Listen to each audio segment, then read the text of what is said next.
Britain is sick economically and socially, and under threat from radical Islamists, former Tory Chancellor Nadhim Zahawi said today, as he joined Reform UK. The Iraq-born politician and businessman was all smiles as he posed alongside Nigel Farage, despite having once said he would be frightened to live in a country run by him.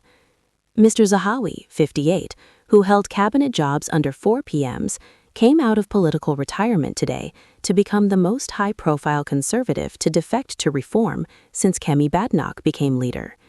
The 58-year-old was Boris Johnson's vaccines minister during the COVID pandemic and was chancellor briefly in 2022. But the millionaire was later forced to quit as Conservative Party chairman over his tax affairs before he stepped down as Stratford-on-Avon MP at the last election. He said Britain is drinking at the last chance saloon and really does need Nigel Farage as Prime Minister in a video message announcing his defection before he addressed reporters.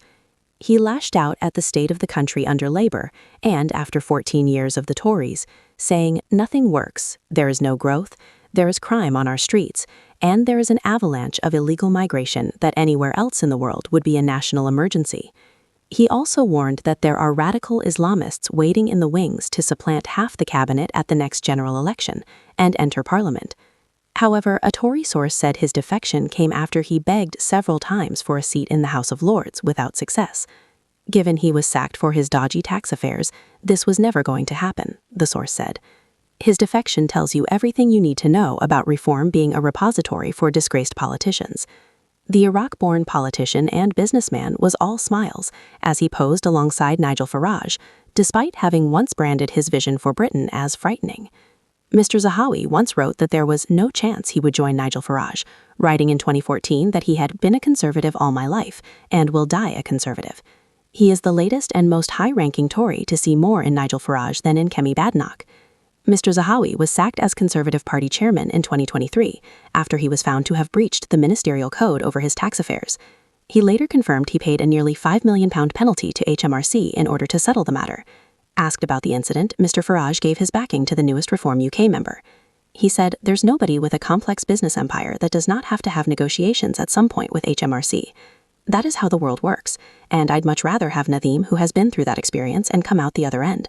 He could have just gone abroad. He could have just disappeared for a few years, not paid any tax, which, by the way, increasingly is what people are doing."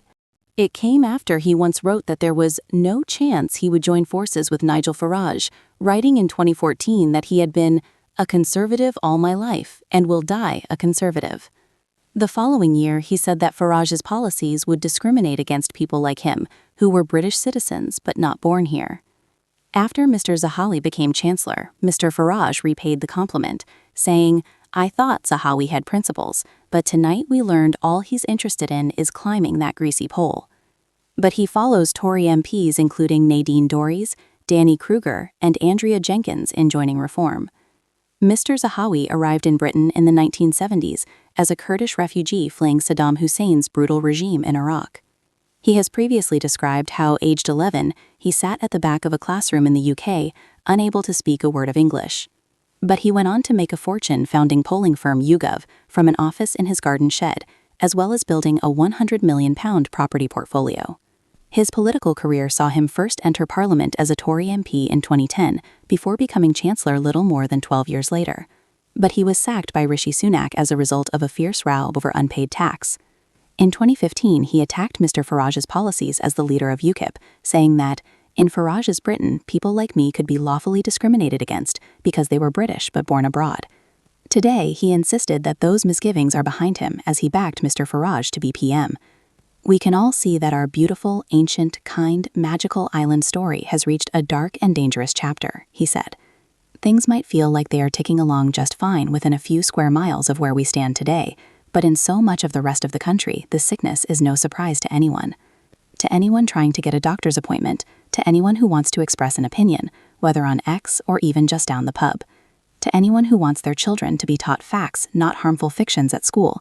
To anyone just trying to earn a living and not be crushed into the dirt by ever-growing taxes. Even if you don't yet realize that Britain needs reform, you know in your heart of hearts that our wonderful country is sick. He was asked as a former vaccines minister about Reform's conference last year, hosting a vaccine denier who linked the medication to King Charles's cancer, but branded it a really stupid question and declined to answer. Mr. Farage insisted the ex-Tory Big Beast's move to his party helped to dispel suggestions Reform UK was a one-man band. But the Tories said Mr. Zahawi is the latest of a number of has-been politicians looking for their next gravy train. A Conservative spokesman said, Reform is fast becoming the party of has-been politicians looking for their next gravy train. Their latest recruit used to say he'd be frightened to live in a country run by Nigel Farage, which shows the level of loyalty for sale. Reform want higher welfare spending and higher taxes. They are a one-man band with no plan for our country. Under Kemi Badenoch, the Conservatives are demonstrating we have the plan, the competence, and the team to get Britain working again. Labour Party Chair Anna Turley said, "This confirms what we already knew. Reform UK has no shame. Nadhim Zahawi is a discredited and disgraced politician who will be forever tied to the Tories' shameful record of failure in government." Zahawi himself has previously repeatedly lambasted his new boss over his divisive and extreme rhetoric, and Farage has said that Zahawi has no principles and is only interested in climbing the greasy pole.